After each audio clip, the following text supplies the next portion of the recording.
Welcome to the NBA Coast to Coast podcast brought to you by thelines.com. Coming to you from France on vacation still, Josh Lander, joined by my guy Nate Weitzer on the East Coast of the U.S. And we're looking at a super full slate here on a Monday night, Nate, as there actually are no games on Tuesday in the NBA this week, as everyone is going to have the opportunity to get out and vote, including those NBA players on that Tuesday voting day. So no games tomorrow, but plenty to talk about tonight. In this one, we're going to talk about the Phoenix Suns taking on Philly on a back-to-back there for the Suns.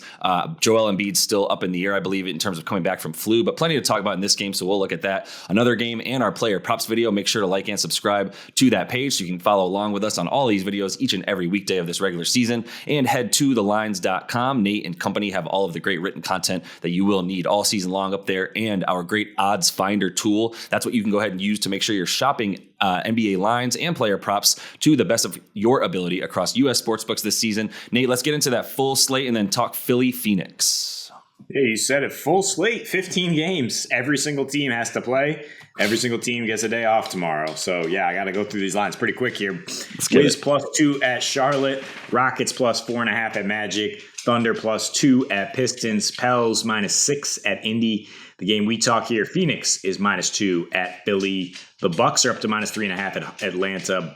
Blazers +7 at Miami. Raptors +4 at Bulls. Celtics up to -3.5 at Memphis. We will break down that game for you. Knicks are +4.5 at Minnie. The Denver Nuggets -7 at Spurs. Nets +6 at Dallas. Kings +8 at Warriors. Lakers +4 at Jazz. And finally, the Cavs playing the Clippers out there -2.5. So, yeah, one of those smaller spreads you get here, and it's the Phoenix Suns. So you could close one eye and not even care who they're playing and say, sure, let's take them. But you're playing one of the 5 most dysfunctional teams in the NBA that has the guy they were trying to run their offense through out for a month, James Harden, nowhere to be found here. I mean, and Joel Embiid is questionable with a flu-like illness here. They give him a decent chance to play tonight. But look, even when he's played this season, he has not been the same guy. And so you kind of hope he plays so the line stays where it is. Yeah. We know what Tyrese Maxey and the boys do when Embiid is out. There is sort of a fear that, Harden being out is going to improve their efficiency because Harden's been straight owned by Mikal Bridges in 3 straight, shot 26-26 splits against the Suns. Just have to throw that in there for next time we see this matchup. But, Maxey, last time they played the Suns, 7 for 21, was a -25 in a 10-point loss. So it's not like he's just going to suddenly go out there and roast Mr. Bridges with the extra tension on him. The Suns have won 6 straight over Phoenix and covered in all those, covered by a total of 28.5. And Embiid has been the only reason it was even remotely close, right, Josh? I mean, 36.5 points per game on a 41% usage rate. Just the MVP level we saw him playing at last year. It was just like business as usual against Ayton and the Suns. Yeah. This year, he's at 27 points per game. His rating down to 111. He's a minus in terms of his defense. It's 112. More turnovers than assists. 3 more free throws per game. And if you have the eye test, your eyes tell you this guy's not right. It's the plantar fasciitis he's been dealing with that hurt his conditioning and seems to be still hampering him. So if he's going to play through flu and plantar fasciitis, you can't count on him to carry your team. Which brings us to like Phoenix, what they have out now. Cam Johnson out for maybe the season. Is going to need knee surgery, which hurts. That's one of our guys. But, and Jay Crowder still holding out, but I don't think that they have any issues here with Torrey Craig and Dario Saric stepping into that role. I mean, they lost to Portland without when Cam got injured, but those are the only teams they've lost to. There's 2 losses to Portland this season, and then they clap back with a 20-point win with Ayton back. And what we don't need to go into what the Suns are. They're just top 5 at every single freaking category. One of the best regular season teams we've ever seen. You can count on them to handle business, and like I said, they've handled business in this matchup. And, Maxey might get his, but he's not going to be very efficient. And you look at their last game, he He needed 29 field goals to get that 31 points. The Knicks won despite a 24-21 assist to turnover ratio. So, I mean, that's the key stat I lean on here. There's no way the Suns aren't doubling up their assist to turnover ratio. That's just what they do. So if you can still beat this Sixers team when you make that many mistakes, I don't think the Suns are going to make nearly as many mistakes tonight. Yeah. 100%. Love everything you said.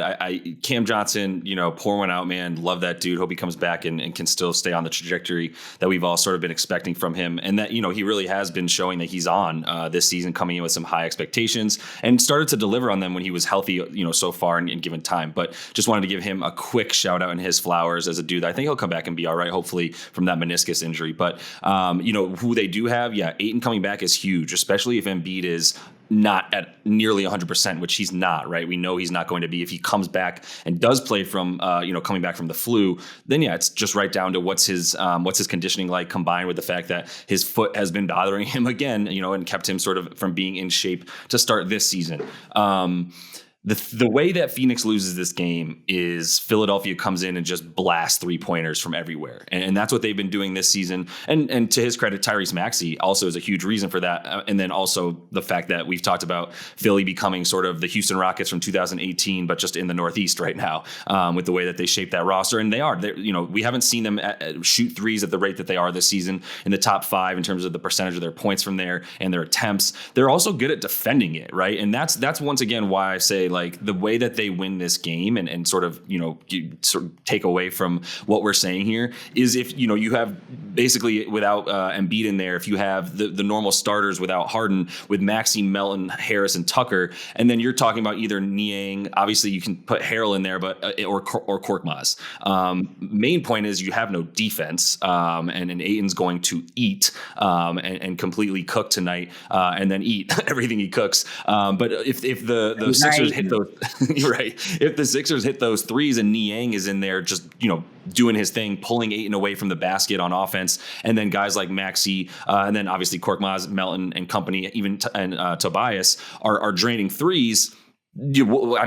I guess fine. Phoenix is, actually 19th overall in terms of the way that they defend the 3-pointer and how many points and shots that they allow their opponents to make from deep. Not their strength right now because of the fact that we've talked about guys like Jay Crowder not playing so far for them. It's definitely taken somewhat of a toll on their wing depth, right, and their ability to guard the wing, especially because Mikal Bridges has been guarding a lot of bigger guys this season, playing a lot more of the 4.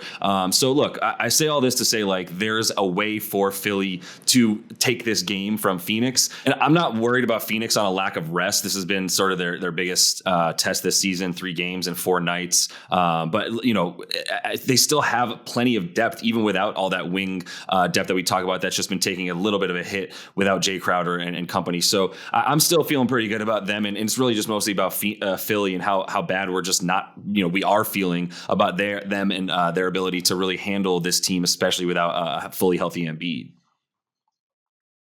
Yeah, I mean, what Philly does well on offense, you did say that the 3-point line is a bit vulnerable for Phoenix, but with that, I mean, I'm not worried about them identifying the right shooters to let shoot here.